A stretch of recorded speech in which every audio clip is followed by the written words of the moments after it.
Lepo pozdravljeni, drage gledalke, cenjeni gledalci v tokratni oddaji v svetu odraslih. Znova bomo spregovorili o nekaterih projektih, ki jih nizajo študenti in mladi.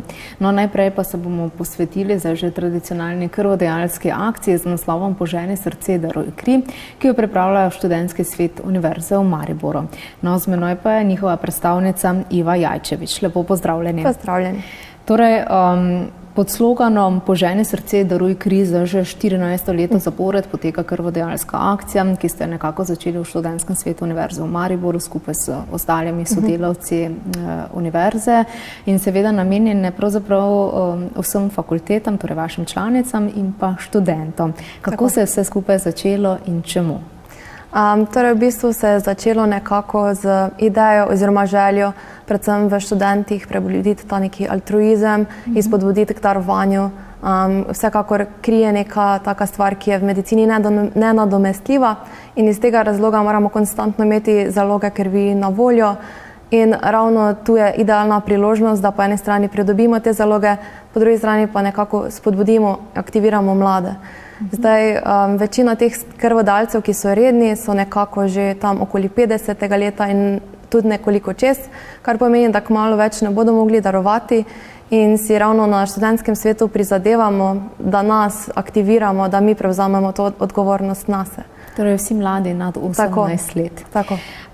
Pravzaprav že zdaj cel teden poteka tam krvodajalska akcija, pričeli ste jo pretekli ponedeljek na fakultetah najprej, torej jutri pa bo potekala še v Univerzitetnem kliničnem centru Maribor. Tako je.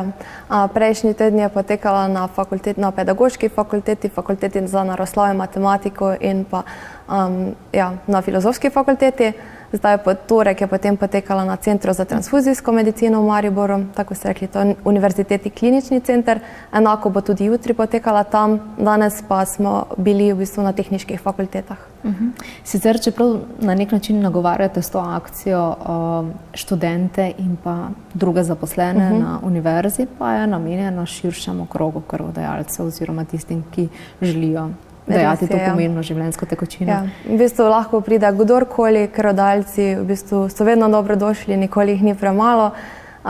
Primarno je namenjeno seveda predvsem študentom, tudi zaposlenim na univerzi, a vsekakor bomo veseli vsakega drugega, ki ima to željo pomagati sočloveku. Zdaj, glede na to, da že ta teden poteka, pravzaprav kakšne so številke, kako uspešni ste?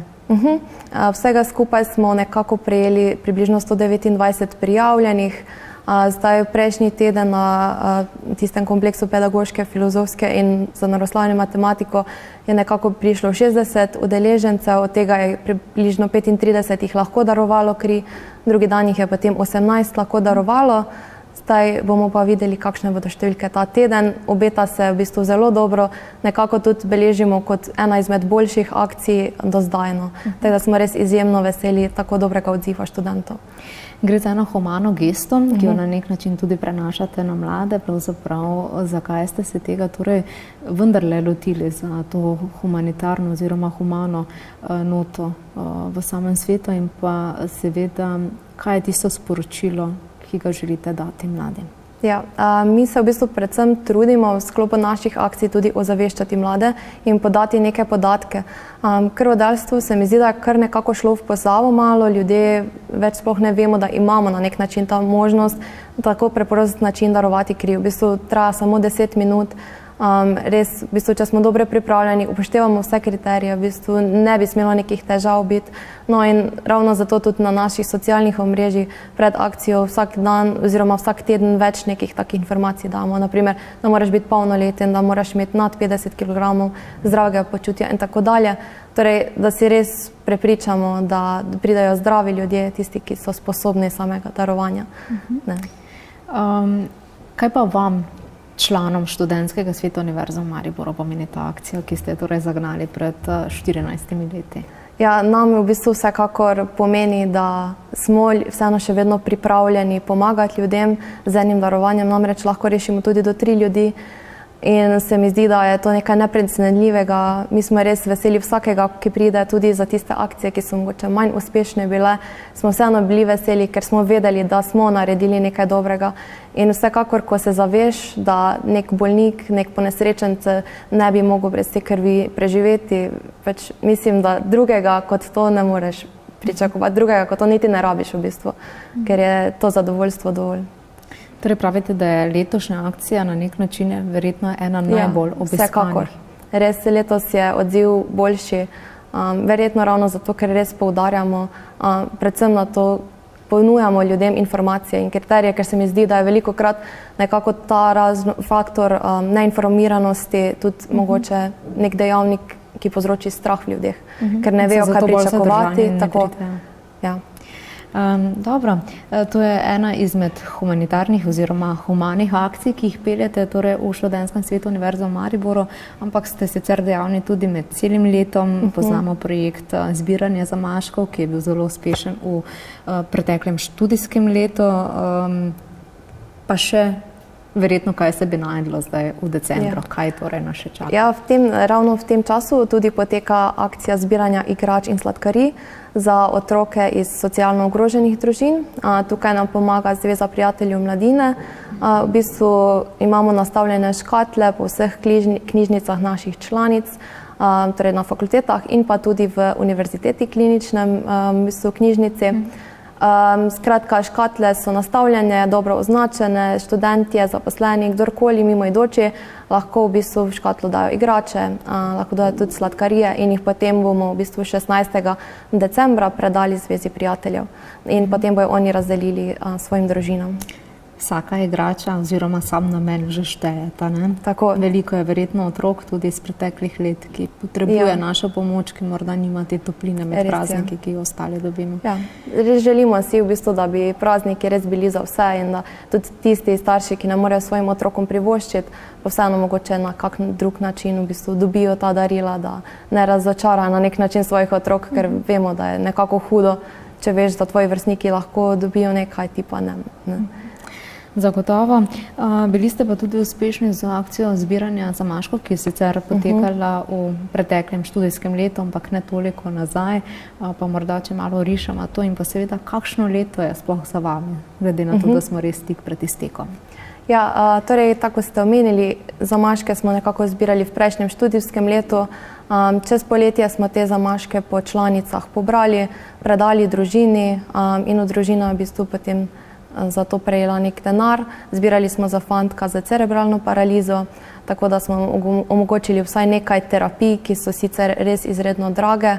Je pa nažalost tudi to malo nekako problematično dejstvo, da potrebujemo res veliko zamaškov, da lahko vsaj nekaj denarja dobijo iz tega in vseeno smo zadovoljni, ker je cela univerza v bistvu zbirala za njih vsi študentje. In v bistvu nekako na preprost način lahko nekomu pomagaš, ker vzameš neko pijačo, spiješ zamašek in kar daš tam koš in na tak preprost način lahko nekomu pomagaš. Kako bi ocenili vaše letošnje leto delovanja? Ja, smo v bistvu kar zadovoljni.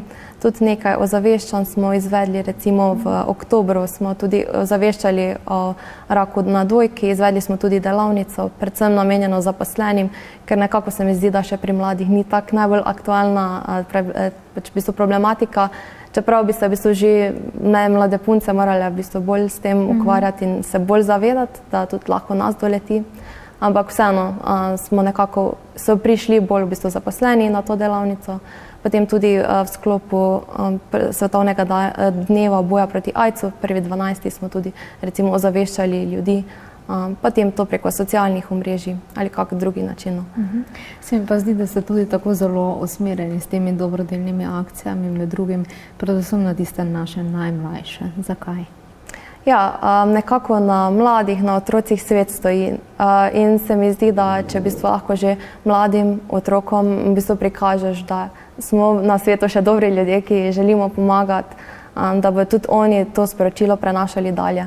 Zato je v bistvu pomembno, se mi nekako zdi. Verjamem, da boste s tovrstnimi projekti nadaljevali tudi v prihodnjem letu. Verjetno ste si že tudi začrtali cilje in pa želje. Ja, vsekakor zdaj nas čaka priprava. ta glavni projekti bodo ostali približno enaki. Zdaj v spomladi že imamo v bistvu nekako dogovorjene z Rdečim križem, ki je glavni organizator krvodajalskih akcij, v bistvu, da bomo imeli spet ponovni cikl krvodajalskih akcij, potem pa v bistvu za naprej pa bomo še videli in se dogovorili. Kaj si pa sicer želite v novem letu, torej letu 2020?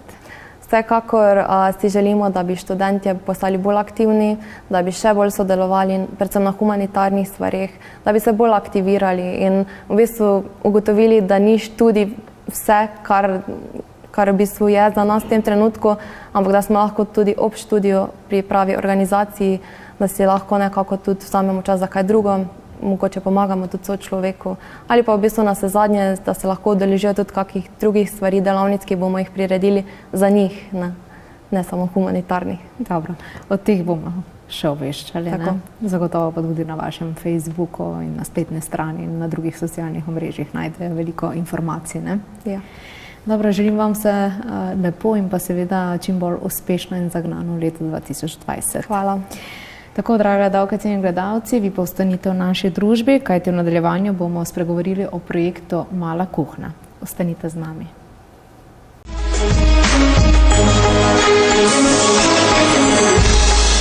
Tako in kot že rečeno, bo tokrat govora o tako imenovanem projektu Mala kuhna, ki sta ga pravzaprav na nek način zagnala seveda Andrej Vindiš in pa Niki Sobočan, pa seveda še kar nekaj akterjev.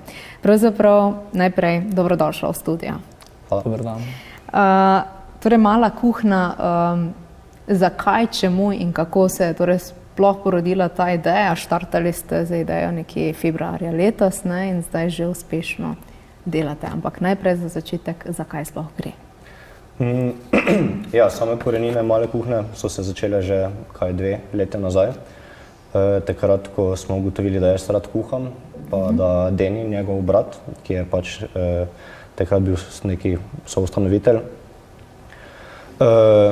glavno smo prišli na idejo, da bi lahko združila moči, da bi jaz lahko kdaj kaj skuhal, da bi on zraven posnel, zraven bi pa pač v bistvu še kaj pojedli pa spili, se družili, glavno to ne bi bila neka ideja, osnovna rdeča nit. Potem je pa pač prišlo do tega, da nekaj časa nismo delali več na tej ideji in ko smo nekako prišla z Denijom do magisterija, smo rekla, zdaj imamo spet časa, pridružil se nama je še Patrik.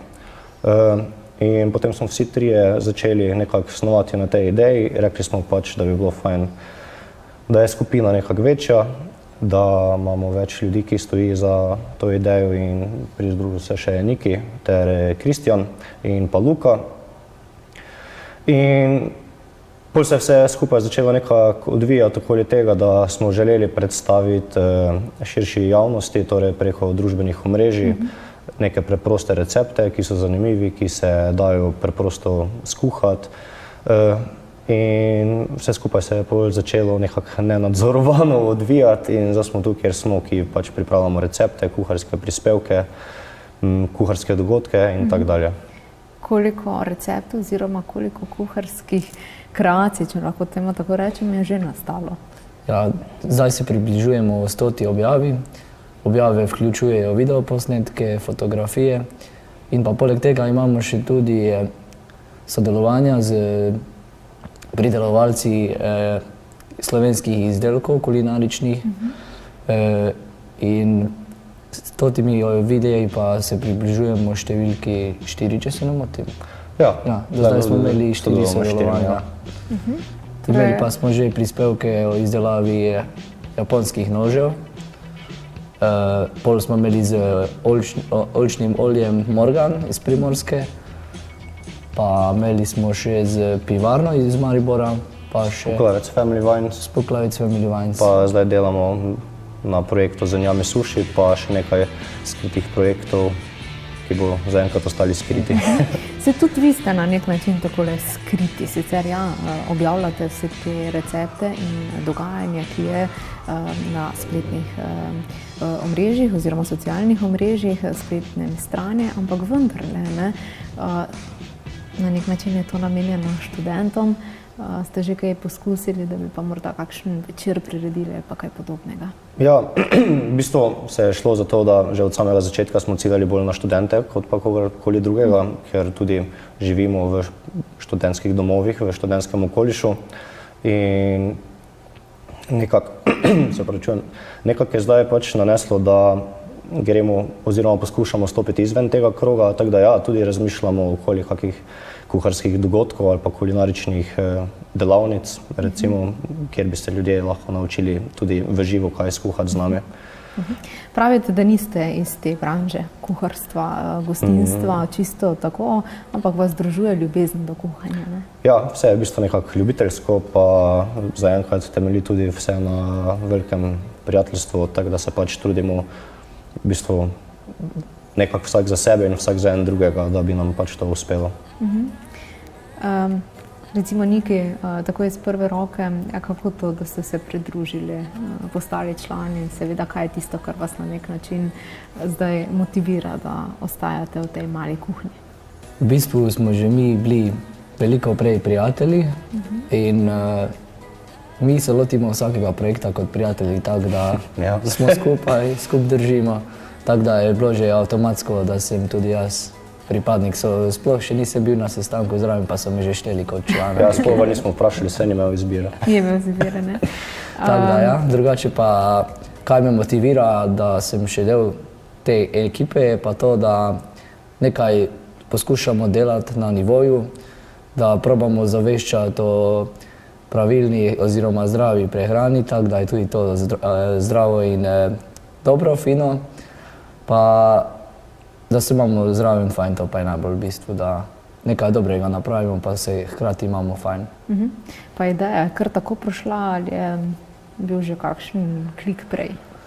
Tako kot sem prej v bistvu malo namignil, je že bil en klik prej, vse skupaj pa je mogoče bil povodnik to, da če greš kot študent jest nekam, imaš ogromno izbiro restauracij, ki ponujajo recimo študentske bone, ampak po 5 letih se tudi tega naveličaš in konec koncev, zakaj se ne bi naučil tudi sam kaj skuhati za doma, ker celo življenje ben ne bo imel študentskih bonov.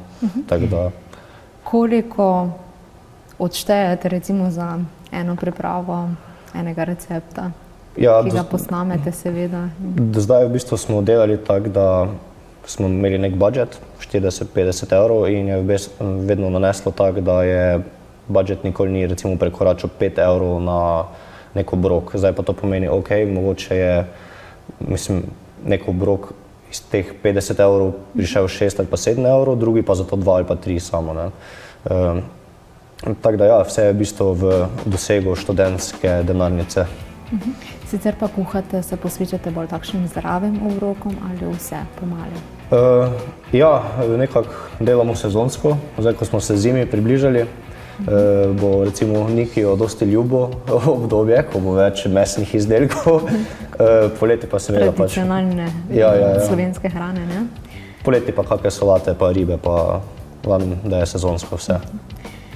Glede na to, da smo ob koncu leta, verjetno ciljev in želja je ogromno, ne? Ja. Kaj ste si zadali za prihodnje leto? Videla sem, brand imate tako izoblikovan, na nek način logotip tudi.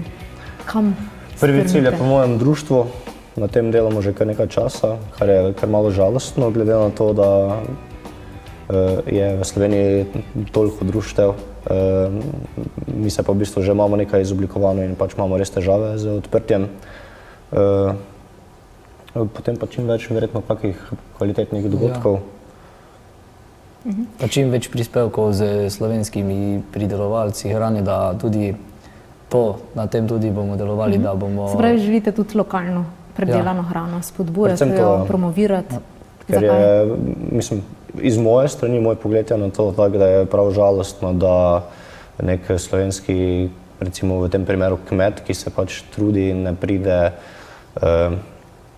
pride na površje, je skrit, tako kot smo v bistvu mi skriti, ravno pač zaradi tega, ker se nekako manjši kmetje danes še ne zavedajo ali pa pač nimajo budžeta za nek večji marketing, ne, in pol v bistvu tu nekako pridemo tudi mi v igro, ampak pač ne samo s tem, da bi zdaj hoteli delati dobesedno reklamo, ker naši prispevki vedno temeljijo na tem, da so zanimivi za nekega potrošnika, ki želi kvalitetno oljčno olje ali pa kvaliteten nož.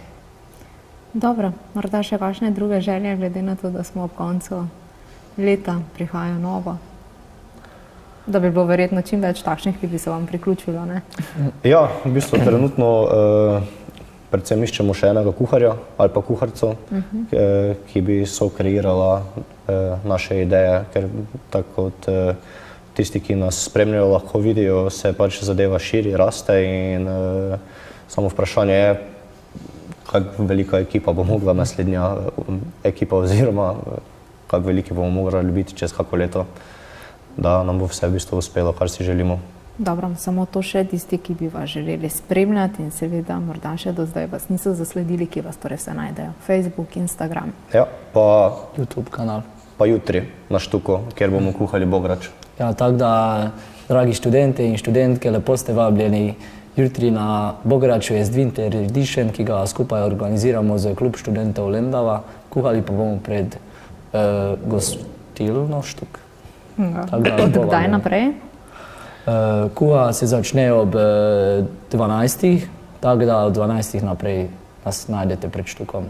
Dobro, dobra volja za jedačo in pijačo bo torej poskrbljena. Ja, sigurno. Redom. Jaz vam želim veliko uspeha tudi v prihodnjem letu in vse dobro. Hvala Lepša hvala. Tako, dragi gledalke, cenjeni gledalci, tokrat smo prišli konec današnje oddaje, torej v svetu odraslih. Vidimo se znova prihodnji ponedeljek. Želim vam lep preostanek večera, preživite ga še naprej v naši družbi in nasvidenje.